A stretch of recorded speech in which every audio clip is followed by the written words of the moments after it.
Muy buenas tardes, bienvenidos a Tenés que saberlo por Conexión Abierta. Mi nombre es Hugo Machiavelli para conducir esta nave que va hasta las 15 todos los lunes. Gracias a un gran equipo, por supuesto a Julia Sánchez del otro lado en la operación técnica.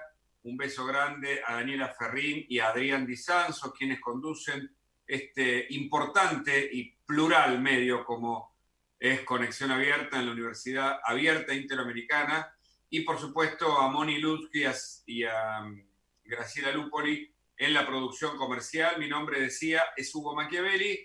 Podés seguirme en redes sociales para, bueno, saber algunas cosas que están pasando, que investigamos.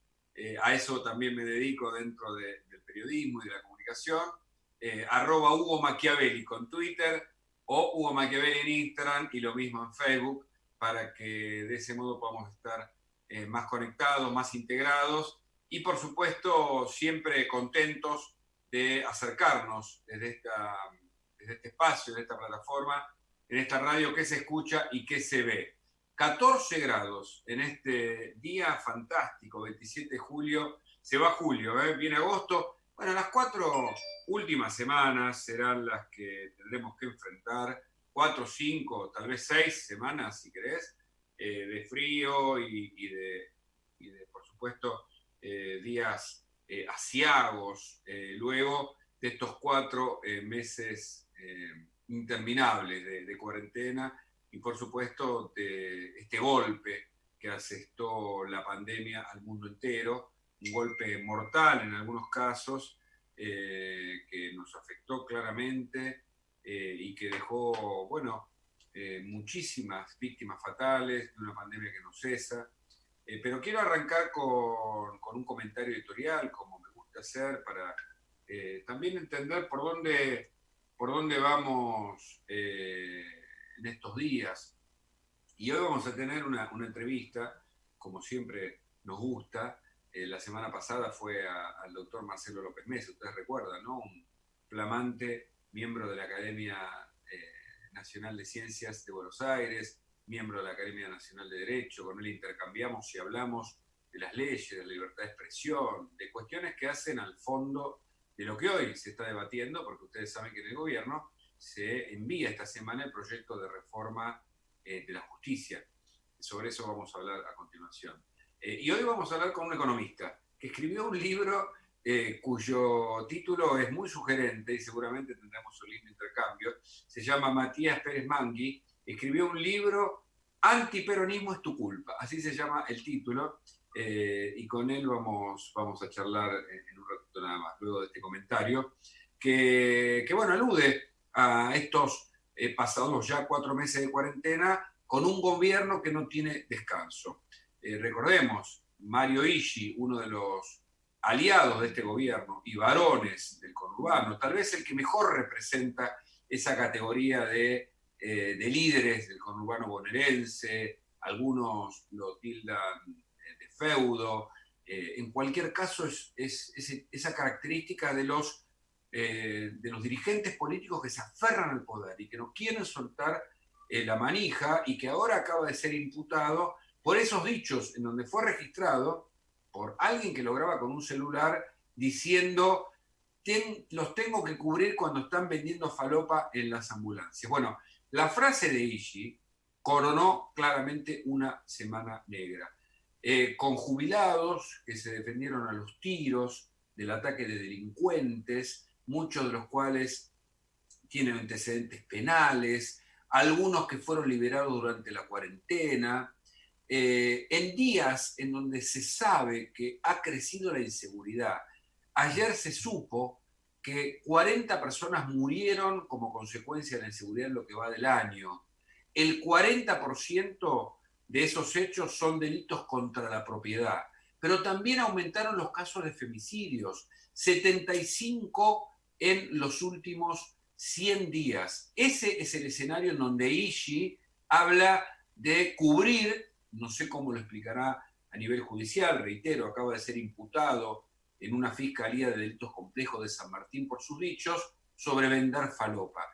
Esa declaración va de la mano con una cantidad de hechos. Ayer Bernie estuvo en la cornisa, le preguntamos a él, lo hizo Luis Majul, también participé, luego de un programa en el especial coronavirus que condujo junto a Agustina Girones y Javier Hermoso, en donde desarrollamos cuál es el escenario de la inseguridad que vimos, contada a partir de un montón de circunstancias. El jubilado Jorge Ríos, que desgraciadamente mató a un delincuente luego de haber sido atacado 3 veces durante la madrugada, y que muestran un escenario por momentos dantesco, peligroso, preocupante.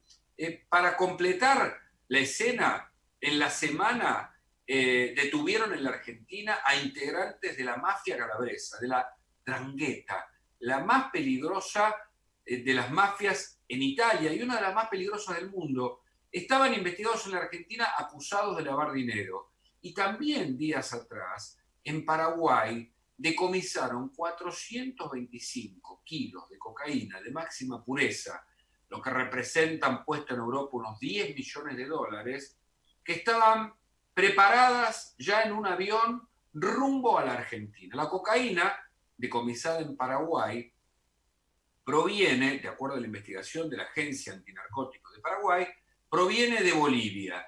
Y el destino pudiera ser México o Europa. ¿Ustedes recuerdan que no hace mucho también un avión que terminó en México y otro que terminó en Europa se sospechó que fue cargado en la Argentina? ¿Recuerdan que se mostraban las cámaras en donde, bueno, supuestamente no se había cargado acá, sino que había tenido un vuelo que nadie había, una parada que nadie había detectado? Bueno, hay que estar atento porque, por ejemplo, el diputado radical José Cano pide informe al gobierno por qué una persona que fue detenido en este procedimiento en Paraguay, de copiloto, casualmente, también había sido detenido en la Argentina en 2016, acusado, en ese momento con su avión, de transportar 250 kilos de marihuana.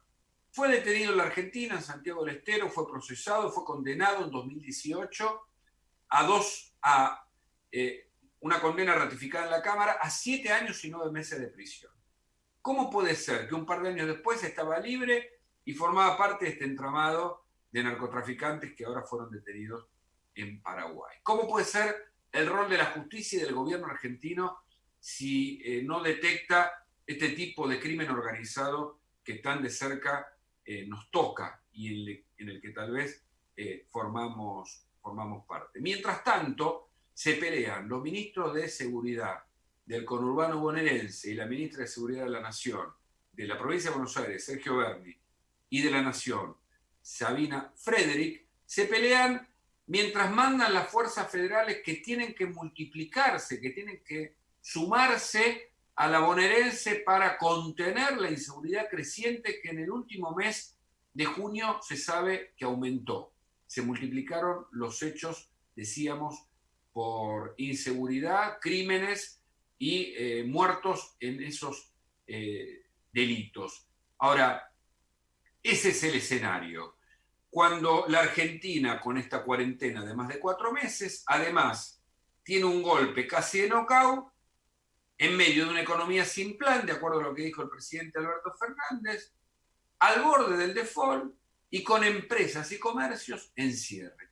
Ese es el escenario en general. Sin embargo, frente a la economía y a la inseguridad, el gobierno por el medio manda una reforma judicial. Es que están apurados. O por lo menos eso demuestra un proyecto que no parece estar acorde a los tiempos que corren, a las urgencias inmediatas, a los problemas que hoy tiene la Argentina al tope de todo. Sin embargo, el proyecto de reforma que pretende multiplicar la cantidad de juzgados federales que hay en Comodoro Pi, que hoy son 12, los pretende llevar a 36, a 42. Pretende modificar la Corte Suprema. ¿Por qué hay apuro? Porque en la misma semana pasada se reiniciaron algunas de las causas más importantes que se llevan adelante en contra de la corrupción. En la ruta del dinero acá, el fiscal Abel Córdoba, y lo seguí por Zoom porque es muy interesante, ahora se puede acceder a estos juicios orales y públicos que son por Zoom, se puede accederse, uno se puede loguear y puede mirarlo. Lo escuché atentamente explicar el hecho del lavado de dinero en el que, encabezado por Lázaro Báez, participaron 27 imputados para lavar a través de cuentas en el exterior, de financieras, SGI, etcétera, etcétera, al menos 60 millones de dólares. Ese lavado del dinero, reitero, con la participación de 27 imputados, no cayó del cielo. Lázaro Báez no se hizo así por arte de magia rico, sino que el fiscal habló de dos delitos precedentes. Uno es muy importante, los dos son muy importantes. Uno es el de elevación fiscal, pero el otro es el de la obra pública. Es decir, a Báez le viene ese dinero que luego lava de la obra pública. Fuerte mensaje para el juicio que se iniciará el lunes próximo, exactamente el 3 de agosto. El juicio de la obra pública, también llamado vialidad. Allí en ese juicio está comprobado que al menos 51 obras otorgadas a las empresas del Grupo Báez, el delito precedente en la ruta del dinero K, de acuerdo a lo que la justicia explica en la etapa de instrucción y en la etapa de juicio oral, esas 51 obras tienen irregularidad de todo tipo. Licitaciones amañadas, sobreprecios y otorgamiento de crédito, dados por el Banco Nación, sin las obras terminadas, y obras que nunca se terminaron, por supuesto. Pero además una pericia de la Corte tomó 5 obras como ejemplo. En esas 5 obras hubo sobreprecios millonarios. Y en la instrucción se demostró que el proceso por el cual se enriquece a las empresas de Báez a través de esta obra pública empieza en el gobierno de Néstor Kirchner y se acrecienta en el gobierno de Cristina Fernández. Justamente ambos dueños de Otesur y de Los Sauces, las empresas hoteleras, dueñas, poseedoras de propiedad de la familia Kirchner, que ahora son el título de otro de los juicios que también debería comenzar este año, Los Sauces y Otesur. Y también este año debería empezar la megacausa Cuadernos, con muchas derivaciones, que también involucra a la vicepresidenta Cristina Fernández. Por eso hay apuro en la reforma judicial. Por eso se buscan aliados en el sindicalismo por momentos y algunos otros viejos amigos. Por eso, tal vez, este es el frente jurídico que la vicepresidenta debe enfrentar cuando Alberto Fernández parece jugar de un lado a otro de acuerdo a las internas, a la grieta que se instaló en su propio gobierno.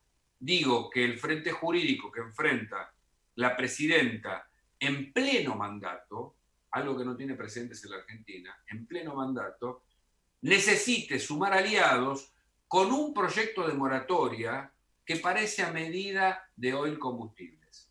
La empresa de otro amigo llamado Cristóbal López, que está procesado por evasión fraudulenta, aquellos 8.000 millones de pesos no pagados al Estado, que ahora parecen tener un proyecto a favor con esta moratoria, en donde el gobierno busca sumar aliados a partir de los graves problemas en el día probablemente posterior a la cuarentena. Bienvenidos, esto tenés que saberlo por Conexión Abierta.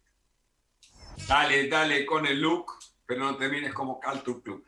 Claro, los que formamos parte de la generación de los 80, sabes muy bien que el Culture Club fue un grupo musical, una banda muy estrambótica, pero que marcaba la idea de la mezcla, de la a ver, ¿no? ¿Cómo decirlo? De la exacerbación de esa generación de los 80, en donde se manifestaban un montón de cosas que podían resultar escandalosas a nivel sexual y a nivel de la música y de las formas y de los modos en que se concebía lo que para muchos de nosotros fue una superación sobre la idea de los 70, mucho más clásica y de esa rebelión que por supuesto fue la posterior a la de los 60. Cada una de las décadas tuvo lo suyo.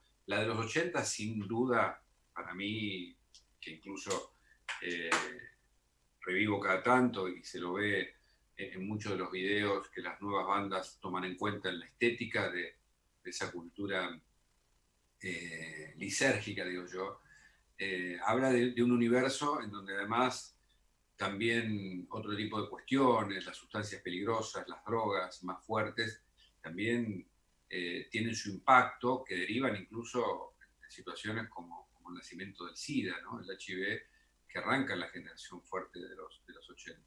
Pero está llena de colores, está llena de ilusiones, está llena de fantasía, de arte. La generación de los 80 es sin duda muy, muy interesante para ser pensada y descripta en ensayos, y por supuesto que los hay, y muchos y muy buenos. Seguimos en esta tarde linda de invierno, por momentos se nubla, hace 15 grados, es 27 de julio. Nosotros que estamos hasta las 3 de la tarde para acompañarte con esta reflexión inicial. En un ratito entrevistamos a un escritor y por supuesto vamos analizando lo que está pasando hoy en la Argentina. Fíjate, hacemos una recorrida por los principales medios. Arrancamos en La Nación, de Veraldi a Weinberg, los 11 miembros de la comisión para cambiar la Corte. Se confirmó que el abogado de Cristina Kirchner será parte de la comisión a pesar de que generaba resistencia. También estará la candidata a procuradora de Macri. Suena un tanto, no sé cómo decirlo, un tanto irrisorio, un tanto burlón, grotesco o caricaturesco, la incorporación de esta comisión para reformar a la Corte con intereses muy manifiestos de parte de un abogado que defiende a Cristina Fernández y que es miembro de la comisión. Por supuesto, lo mismo en el caso de Macri. A mí me parece que hay personas que deberían estar por ellos mismos, ¿no? Deberían tomar una posición un tanto más cauta, de mayor respeto por las instituciones. Si sos un abogado de parte, ¿cómo vas a ser un abogado que tiene intereses, en este caso institucionales, nada menos que en una posible reforma constitucional de ampliación de la Corte? Recordemos que Cristina en su momento se opuso a esa ampliación, además dijo que había que reducirla. Y López Mesa el otro día, este jurista que entrevistamos, señalaba que muchos más miembros generaría problemas a la hora de la discusión del tema de fondo. Parece que en el gobierno quieren llenar de abogados penalistas un lugar que debe dirimir cuestiones de última instancia, de ultimísima instancia, que no tiene nada que ver con las causas de corrupción. Hay un montón de situaciones que son por momentos peligrosas, de embate contra las instituciones, que hacen peligrar aquello que es el último lugar donde los ciudadanos podemos refugiarnos frente al embate de los otros, que es la justicia. Los ciudadanos no deberían desconfiar, como pasa hoy, de una justicia, entre comillas, porque generalizamos, pero está mal también hacerlo, porque hay muchísimas excepciones muy buenas, pero digo, deberíamos poder confiar en esa institución que junto con el Poder Legislativo, y menos con el Poder Ejecutivo, deberían ser los lugares donde se recuesta la República para funcionar de manera normal, donde el funcionario que robó va preso, donde la persona que hizo bien las cosas, sea un funcionario, es reelegido por sus resultados, y donde la zaraza tiene menos espacio, donde hablar de los pobres siendo rico tiene menos lugar. Pero bueno, esto es lo que está pasando en la Argentina. Hago 2 títulos más porque ya tenemos la comunicación en línea. Por el cepo, dice La Nación, cerró la casa de cambios más importante del país. A ver, hacemos Clarín, polémico juez, está en la tapa. A pocos días de jubilarse, Canicova Corral procesó al exministro Dietrich en la causa peajes. Bueno, esa es una causa que hay que seguir de cerca, no por lo que hace Canicova Corral, casi como manotazos a último momento, a un par de días de jubilarse, que no parece serio. Sí parece interesante el dictamen de Stornelli, cuando le envía la causa, después de haberla instruido como fiscal, al juez, donde habla de maniobras que sí deben ser investigadas por posibles hechos de corrupción. Allí fuentes judiciales de esa fiscalía dicen, hay elementos, hay elementos. Ahora, lo de Canicova apurado parece más mensajes políticos que otra cosa. La frase sobre Falopa, Igi no se presentó a declarar y su abogado hizo una insólita defensa. No toma alcohol, no fuma, defendió el intendente de José de Paz, su letrado Oscar Pauletti, es irrisorio, ¿no? Cuando se tiene que explicar lo inexplicable, es como también, es la Argentina surrealista, ¿no? De lo que no, digamos, es como un... Yo creo que se nos falta el respeto realmente. Se falta el respeto a la inteligencia cuando alguien que es un intendente habla de la falopa, que además en sí mismo constituye un delito, y después no se presenta a la justicia, y después quiere buscar apoyos políticos para que salgan a hablar por él, todo un escenario un tanto dantesco. Bueno, Infobae, renta básica universal. El gobierno avanza en las características del sistema que sustituirá al ingreso familiar de emergencia. Bueno, interesante esta idea de plantear un pago uniforme que incluya todo. Veremos cómo resulta. Una historia de pandemia, los cuerpos apilados en un pasillo de hospital, una medida sindical y los containers para cadáveres. Bueno, habrá que estar atento. Por ahora, el promedio de la información oficial indica que el 60% de la capacidad sanitaria en la Argentina está cubierta, o sea que no estamos al borde del colapso, aunque hay informaciones extraoficiales y de médicos que hablan de las dificultades sanitarias. Pero por el momento, en términos del promedio país, es el 60, ayer Bernie hablaba del 65, por ahí está. Estamos dentro de lo previsto y de lo contenible. Hacemos un título más, vamos a Telam, dice producción, empleo y crecimiento equilibrado, las claves del plan federal post-pandemia. Bueno, allí que hay un plan y en la foto el presidente Alberto Fernández con Santiago Cafiero. Bolsonaro dio negativo, bueno, en un test de coronavirus, esto ya lo teníamos. Presidente pide a los trabajadores no aflojar y llamó a los CGT y la CTA para unirse. Bueno, terminamos con Perfil, el título principal. Piden la urgente sanción de una ley para reducir quiebras, bueno, lo que se viene, ¿no? Quiebras de empresas, y una persona muere debido a una avalancha en el Cerro Catedral de Bariloche. Impresionante lo que está pasando en el sur, 20 grados bajo cero en algunos lugares, realmente es preocupante bueno, en este caso porque, por supuesto, en medio de la cuarentena y de la crisis, esa situación puede ser un agravante. Vamos a la entrevista. Matías Pérez Mangui, espero pronunciarlo correctamente, es economista, contador, es empresario y publicó Antiperonista es tu culpa. Hola Matías, ¿cómo estás? Hugo Machiavelli, gracias por la atención. ¿Qué título sugerente? Antiperonismo es tu culpa. ¿Querés arrancar por ahí? Buenas tardes. Arrancamos por ahí, ¿me escuchás bien? Sí, perfecto. Bárbaro, porque acá no sabía si estaba mudo el micrófono. Se te agresivo, escucha. ¿no? La tapa del libro. Sugerente. Sugerente. Sugerente. Acá tenemos Ahí la está. tapa. Muy ¿sí? bien, muy bien. Antiperonista es tu culpa. Y habla que el antiperonismo es la razón de los problemas que padece la Argentina. Tenemos el perfil del general y un gorila adentro. Esto no más que esto, es una tapa. ¿sí? La idea es hacer algo atractivo, algo que creo yo más importante, que es el contenido que tiene el libro. Y trato de tirar por tierra todos los argumentos que se hablan del general como el único culpable de la situación actual de Argentina. ¿sí? A ver, es una cosmovisión que arranca desde lo filosófico, histórico, social, político y económico, que arranca desde los inicios de la humanidad hasta los momentos previos al nacimiento del movimiento peronista. Cómo se engendra, digamos, el liberalismo como concepción, como ideología, que dicen los liberales que no es ideología, pero sí es, en la gente previo a la salida del movimiento, ¿no? Y con hechos, con historia pura, con leyes, demuestro, tiro por la tierra todos los argumentos nefastos, qué sé yo. Por ejemplo, teníamos un excelente periodista como Marcelo Longobardi, que hablaba como dando a entender que Perón fue el iniciador de los barrios precarios en Argentina, cosa que es falso.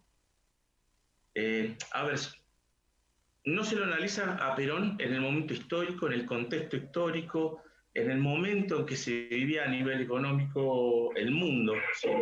Entonces se lo plantea desde una visión en la que éramos potencia y dejamos de serlo desde Perón. Y no, hay un montón de cosas que hacen que se fuera dando eso. Matías, primera pregunta. No metamos a periodistas que no están acá para no cometer un error que es habitual. Si citamos a alguien, citémoslo presente, digamos. Pero más allá de eso, Matías, lo primero que quiero preguntarte es, sí. Vos abordás el tema desde el ensayo, básicamente, ¿cuál es el género que te interesa explorar en esta apuesta? Además, es tan audaz porque vos hablás de toda una historia económica en donde seguramente analizás el materialismo histórico. ¿Desde qué perspectiva, cuál es tu matriz? La perspectiva, Hugo, es de tratar de darle argumentos a la gente que no tuvo argumentos para defenderse ante los ataques que hemos recibido los peronistas por muchos años sobre esto, que éramos los culpables de esta situación, ¿sí? Entonces trato de bajarlo a un nivel de redacción que lo pueda entender todo tipo de persona, lo hago atractivo, estoy teniendo muy buenas críticas porque hay ideas que escribo que son interesantes, son por ahí nuevas en lo que es la actualidad, pues nosotros pensá que desde el 55 hasta la fecha hemos tenido casi los mismos estilos de gobierno, ¿sí? Con las mismas políticas económicas en la mayoría de los gobiernos, ¿sí? Y bueno, hay un capítulo que habla de economía, bajándolo a los niveles más básicos como para que cualquier persona pueda entenderlo y discutir con los economistas que creen que saben más que el resto, y no es así, ¿sí? Entonces, desde lo filosófico, desde lo económico, desde todos lados, tenemos con esta cosmovisión forma de rebatir ese tipo de argumentos falaces, ¿sí? de echar culpas. En vez de agarrar lo bueno de Perón e ir para adelante, de agarrar lo bueno del liberalismo e ir para adelante. Yo tengo cosas liberales acá que las tomo y las asimilo porque son excelentes, son brillantes. ¿Por qué no? ¿Sí? O sea, agarrar lo mejor de cada cosa, aprendamos de los errores y vayamos adelante. A ver, Hugo, estamos en un momento, yo lo escuchaba a la Nata el otro día, muy buena apreciación de la Nata. Estamos a 20 años de un cambio más que paradigmático, ¿sí? Estamos con la inteligencia artificial, la singularidad, los puestos de trabajo totalmente mecanizados, un tercio de la población se va a quedar sin trabajo. Entonces, tenemos que aspirar a mirar eso, ¿sí? El futuro es energía, conocimiento, alimentos. ¿Sí? Hagamos un ping-pong un poco más de respuesta. Así, de paso, no te conocía de antes. He visto que ha tenido el libro muy buenas repercusiones y me alegra siempre que exista un libro en el cual uno pone mucha energía, conocimiento y un desafío personal, y que eso sea bien recepcionado siempre es muy bueno. Y además en sí mismo el libro constituye un espacio ideal para la reflexión, para el ensayo, para la investigación. Nosotros decimos los periodistas, es el mejor lugar, por ejemplo, para investigar, para hacer periodismo de investigación. El mejor lugar es el libro porque hay un espacio suficiente para hacerlo. No sabés lo que estoy estudiando. Claro, cosa que a veces en otros medios no se puede. Sí. Me permito hacer una digresión y una autorreferencia para justamente preguntarte. Yo me crié en una casa peronista, mis padres eran peronistas, eran bastante más mayores que yo por una historia personal, y después me casé, y llevo muchos años, con mi mujer, cuyos padres eran antiperonistas. O sea que soy un promedio de ese fenómeno muy típico entre italianos y españoles que también se da entre nosotros. Ahora bien, te digo una cosa más de lo que a mí me fue pasando, porque cuando empecé en la Universidad de Buenos Aires, también me definía mucho más de izquierda, tal vez con alguna mirada anarquista, por mis lecturas iniciales a los 20 años, y después, ya ahora, con algunos años más, es como que le vi los hilos, ¿viste? O sea, le descubrí las cosas a quienes nos dicen una cosa pero hacen otras, ¿no? Entonces, en este sentido, ahí quiero ir a la pregunta. En este sentido, descreo de todo aquel que en sí mismo tiene soluciones para problemas y más bien, digamos, me gusta la idea de las posibilidades que nosotros, por el esfuerzo que ponemos, obtenemos en un universo de una especie que lucha por permanecer, incluso en medio de esta cuarentena. Es decir, a mí no me gusta la idea de los líderes, viste, que vienen a decirte qué hay que hacer y cómo hacerlo, pero además es muy cierto lo que vos decís. Cuando yo le preguntaba a mis padres por qué eran peronistas, porque recuerdo mi inquietud periodística desde temprano, ellos me decían que habían modificado la matriz y que le daban derechos que antes no estaban alcanzados. Pero en tu perspectiva, ¿está la idea de mirar al líder que marcha, digamos, abanderado con ideas salvadoras? ¿O más bien la posibilidad de que es alguien que nos inspira y que habla menos y hace más y que las personas pueden actuar conforme a sus deseos y a sus posibilidades? ¿Cómo miras eso en este marco? Mira, yo miro que toda la doctrina del movimiento cada vez está más actual y no se la aprovecha, no se la aprovecha. A ver, hubo, por ejemplo, el primer plan quinquenal del general fueron 76.000 obras sin respiro y sin descanso con una pandemia en el medio. Estudié y dije, ¿qué hubiese hecho Perón si hubiese tenido un COVID-19? Porque realmente no sé si tuvo una pandemia, la poliomielitis. Y, y muy dolorosa porque afectaba a los nenes. Mi tía, la hermana de papá, la tuvo. Y vos fíjate la diferencia que es, el tipo salió a atacarlo.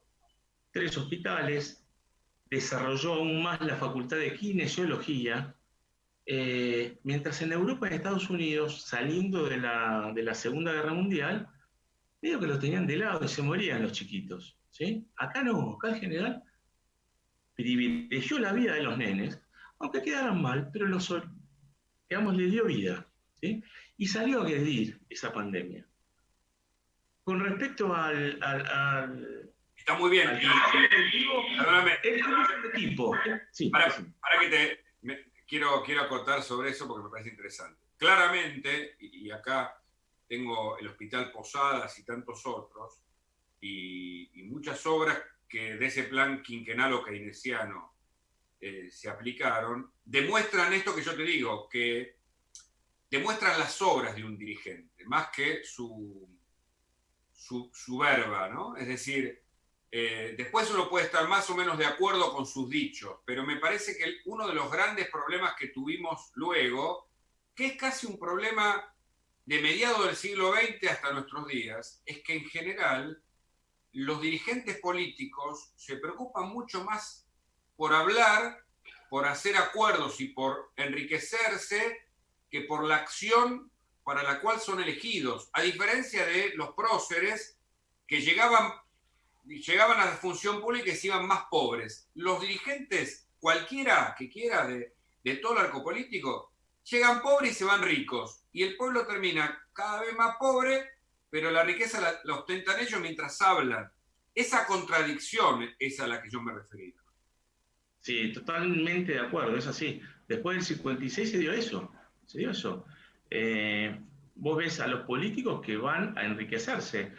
Yo lo comparo con los chicos que ven a Ronaldo o a Messi y aspiran a ser jugadores de fútbol para salvarse. Hay gente, políticos, que aspiran a llegar a puestos altos para salvarse. No por el país, no por la gente. Yo no lo puedo creer, realmente. A ver, yo tengo autoridad para hablar porque gestiono y no hago normas, no creo normas sin saber o internamente en mi empresa, ¿no? Entonces yo veo que gente que hace normas. Matías. ¿Cómo? ¿Tenés una empresa de qué? Una empresa de seguridad. Tenemos 2.000, gracias a Dios le damos de comer a 2.500 familias.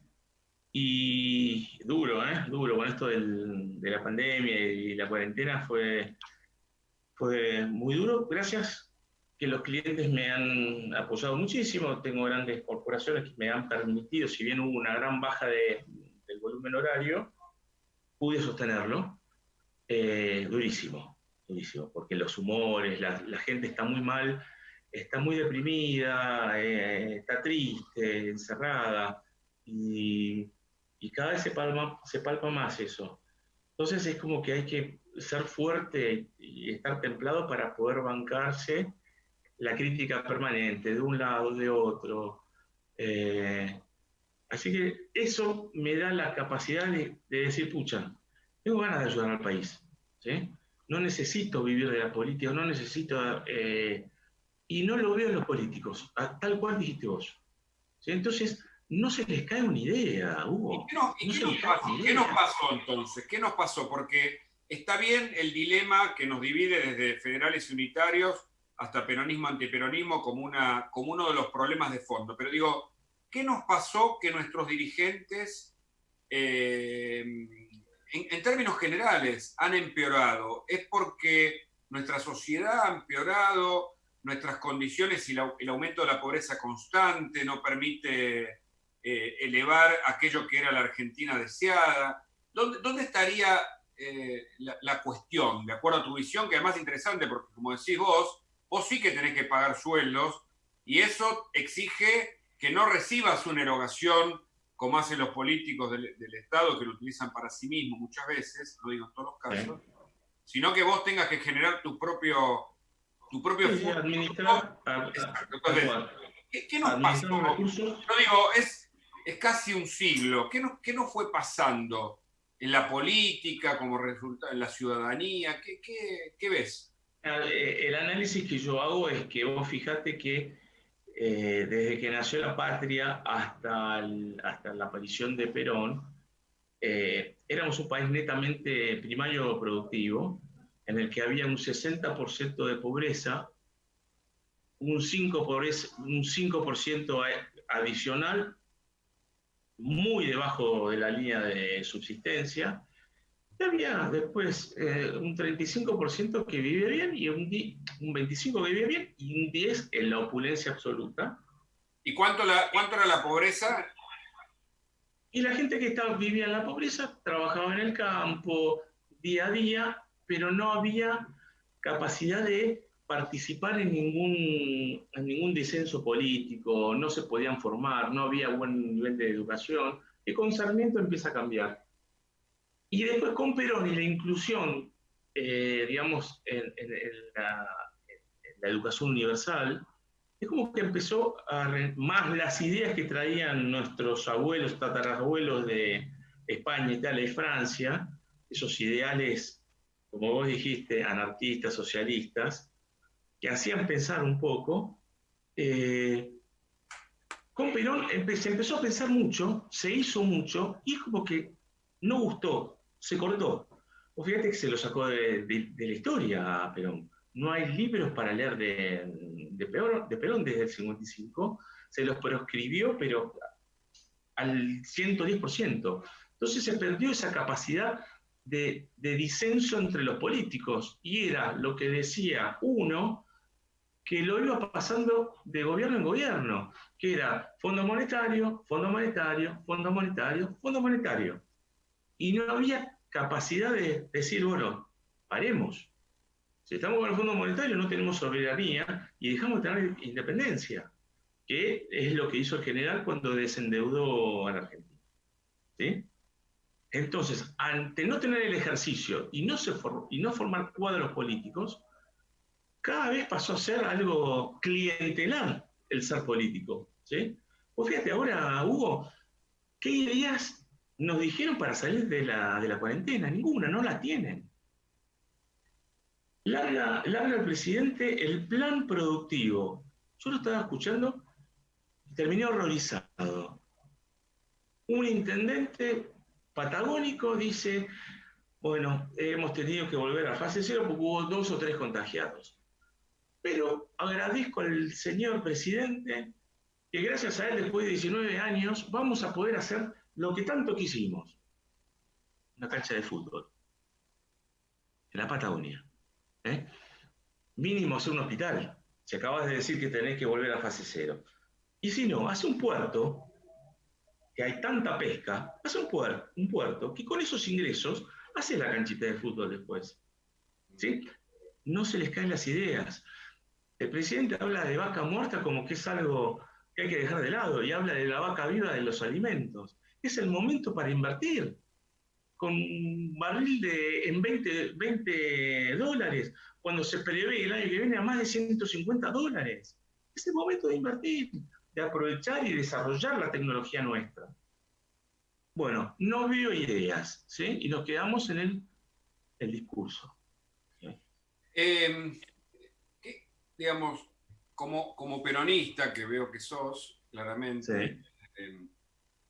te quería preguntar si, porque es interesante siempre tener una mirada reflexiva sobre el mismo objeto que uno defiende, si ves que hubo determinados defectos, por ejemplo, en el tema sindical, ¿no? Porque por un lado era la fuerza necesaria para reivindicar derechos que se obtuvieron, que venían de la época de Palacio, pero se remarcan y se obtienen, pero esa burocracia sindical derivó en mafias que hoy tenemos.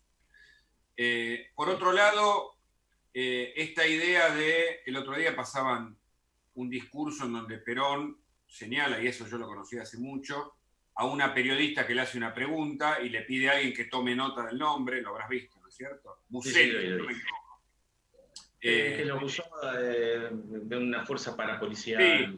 Sí, pero el solo hecho de que él indique a alguien que tome su nombre es una barbaridad en sí mismo.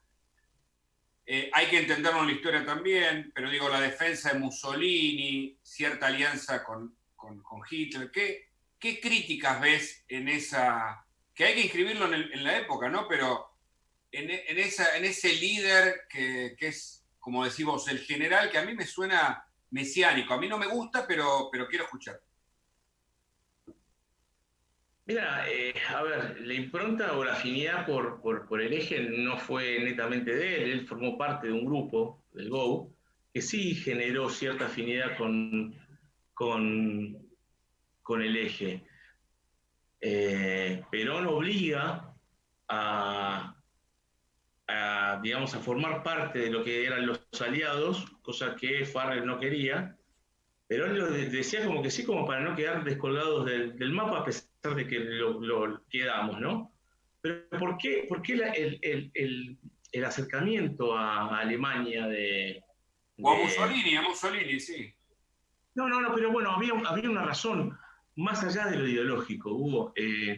Lo que quiso hacer Perón fue traer a todos los ingenieros, así como hizo la Unión Soviética y Estados Unidos, Perón hizo lo mismo. Se trajo a ingenieros para generar el desarrollo atómico acá en Argentina y desarrollar la aviación.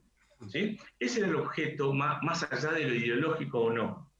Está Yo bien. no lo vi tan como mesiánico el hecho de me arrimo a Alemania por eso. No, yo creo que él No, pero veía... digo, en ese personalismo, que está bien, era de la época, digo, vos ves excesos en ese anotar el nombre de la periodista, en tener jefes de manzana, en cosas que se saben, y que por supuesto es fácil jugarlo a la distancia, como se habla de Roca dictador cuando la palabra dictador en la época de Roca no existía, ¿no? Como categoría, digo, ¿no? Por lo No, cual tal cual. siempre Ahí decimos, Echel, siempre cometemos errores en eso, pero digo, criticando, digamos, algún aspecto de ese personalismo, de no aceptar cierto... ¿Qué ves? ¿Qué analizás críticamente? A eso me refiero. Más allá de... críticamente, Sí. en ese acto puntual, ¿sabes qué veo? Vas a disentir conmigo. Veo coraje. ¿Sí? Que no sé, hoy por hoy, Coraje de la periodista, ¿sí? un periodista increpa a un político y el político se asusta. No, pero Eh, el político, Matías, es la suma del poder. El político tiene el poder, tiene todas las fuerzas. El periodista está solo, digamos, no hay sí, comparación. pero si vos te fijás, Hugo, hoy en día estamos llenos de políticos políticamente correctos, valga la redundancia. ¿Y qué nos llevó a eso, esa tibieza? A esto, a a la Lo que mediocridad, pasa a que, ser por eso tímido. me imagino que estás... No soy fanático y no me gustan los líderes eternos, ¿sí? Claro, No me gustan, porque indefectiblemente, pasado un tiempo, decaen y terminan con los vicios que ya sabemos. correcto. Y No soy ves ahí en partícipe. ves en el peronismo, ¿no? O sea, en ese aspecto de Perón, tomando nota de alguien a través de las fuerzas de seguridad, de quien había preguntado, eso en sí mismo no constituye un hecho democrático, digamos, ¿no? Es decir, ves ese Y aspecto. no, pero bueno, Hugo, vos sabés que en ese momento estábamos siendo atacados por las fuerzas extrañas de pensamientos raros que querían imponer la bandera roja. ¿Sí? Estábamos en un momento de mucha convulsión, había mucha confusión, había explosiones de bombas por todos lados. Acordate que veníamos de que Rí le virara todas las cárceles, mataron al juez Quiroga. Era una época medio embromada, ¿sí? Trasladándolo ahora, uno lo podemos hablar tranquilo, pero era una época muy embromada. Y, Eh, y a ver, como para, puntualmente lo podía haber hecho de otra forma al general, sí, lo podía haber hecho de otra forma. No contestarle, ¿sí? Seguir y después llamarla. Che, ¿por qué me hiciste eso? correcto. Y te hago la última mientras decimos dónde se consigue tu libro, Matías, por favor. En la librería Punto de Encuentro, en Avenida de Mayo 1110, ¿sí? Eh, y bueno, ahí y voy a sacar el ebook y el audiobook. ¿Sí? Estoy ahí con mi editora haciéndolo como para que lo puedan bajar por las aplicaciones de los celulares. Y la ¿Sí? última, redondeando y pensando en el futuro, ¿ves algún líder que pueda tener aquellas ideas que vos reivindicás, ideas, digo, de obras concretas, sin los vicios del totalitarismo o del mesianismo que se quiere llegar a vivir? ¿Ves algún proyecto en algún partido político, algo que nos permita ilusionarnos un poco a partir de este ensayo que acabas de escribir? No, Difícil, difícil. no, desgraciadamente no. Mm, mm. Por eso te digo, qué sé yo, esto del libro, yo nunca pensé que iba a tener esta repercusión y que me iba a tener estas entrevistas y que me iban a llamar a algunos cuadros políticos para que los vaya a ver. No me di esto. Qué sé yo, y bueno, voy y lo sigo, a ver hasta dónde da, ¿viste? Yo para ayudar a que pensemos otra cosa, ¿no? Claro, claro. Pensemos otra cosa. Y volviendo y cierro, lo que me dijiste de general con respecto a ese acto que no te gustó, hay cosas que tampoco me gustan, ¿eh? No soy un fanático recalcitrante, ¿sí? Claro, claro. Eh, a mí, a ver, no me gusta la pelea, el destrato, me gusta la empatía, me gusta que las ideas se puedan debatir bien. Reconocer que no le vas a cambiar la idea al otro, pero mostrándole que por este camino podemos hacer otra cosa, En una de sí, esas, uniendo lo que nos identifica en vez de desunirnos por aquellos que son las diferencias. el punto medio, que es la tercera posición. Correcto, está muy bien. ¿Sí? Bueno, Matías Pérez Mangui, ha sido un gusto Un conocerte. gustazo para mí. Te deseo lo mejor con el libro. Reiteramos el libro y dónde se vende, por favor, y cómo se pueden conectar con Punto vos. de encuentro, a ver, ¿cómo? ¿Cómo pueden conectarse con vos aquellos que quieran entrevistarte o saber Mira, más del libro? En Instagram tengo la cuenta del libro y una cuenta mía que es Matías P. Mangui, y ahí cualquier cosa me pueden consultar y yo evacúo todo lo que quieran, las dudas que tengan. Sé que esto es un tema bastante álgido. Si alguno se ofende y hace algún comentario agresivo, no voy a contestar agresivamente, ¿sí? No voy a rechazar. Toda obra puesta en libro o en sus distintas manifestaciones está puesta ahí también para provocar, que es llamar la atención. No tenemos que dar lugar ni a la agresión ni ningún tipo de alimentar un discurso que tenga que ver con eso, sino que por el contrario, me parece que la idea de esta entrevista y la idea del libro está vinculado con esto, con la posibilidad de intercambiar pensamientos. Las opiniones son libres y creo que una república crece a partir de la diversidad. Totalmente de acuerdo. Y por eso te agradecemos el contacto. Matías, te mando un abrazo grande. Mucha suerte con A vos, Hugo, un gustazo, ¿eh? Igualmente, Un igualmente. abrazo enorme. Hasta luego. Bueno, nos empezamos a despedir. Interesante, hablar con Matías Pérez Mangui. Allí su libro, Antiperonista es tu culpa. Interesante porque además es un empresario que tiene una empresa de seguridad, es contador y se ha atrevido a escribir con este título un libro desafiante y lindo. Nos pasamos, me dice Julia. Perdón a Julia y a todo el equipo de Conexión Abierta. Hasta el lunes que viene. Chao.